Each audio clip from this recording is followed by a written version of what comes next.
Now I'm going to read a chapter of this book, 50 Famous Stories Retold, okay, by James Baldwin.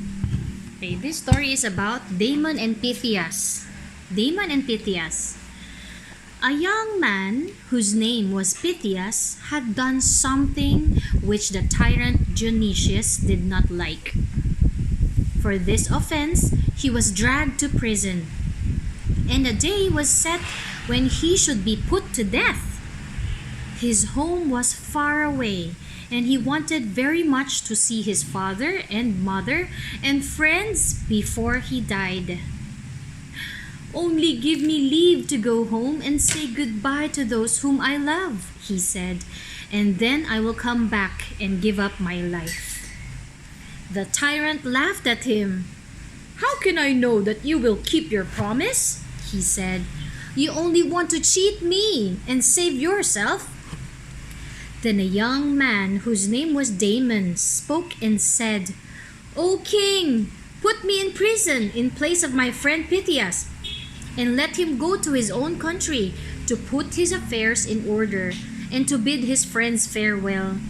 I know that he will come back as he promised, for he is a man who has never broken his word. But if he is not here on the day which you have set, then I will die in his stead." The tyrant was surprised that anybody should make such an offer. He at last agreed to let Phythias go and gave orders that the young man should be shut up in prison. Time passed, and by the day drew near which had been set for Phythias to die, and he had not come back. The tyrant ordered the jailer to keep close watch upon Damon and not let him escape. But Damon did not try to escape. He still had faith in the truth and honor of his friend. He said, "If Phythias does not come back in time, it will not be his fault. It will be because he is hindered against his will." At last the day came, and then the very hour. Damon was ready to die. His trust in his friend was as firm as ever, and he said that he did not grieve at having to suffer for one whom he loved so much. Then the jailer came to lead him to his death.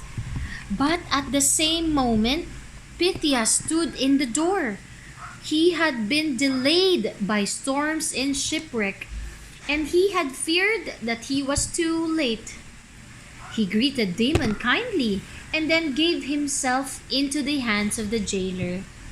He was happy because he thought that he had come in time, even though it was at the last moment.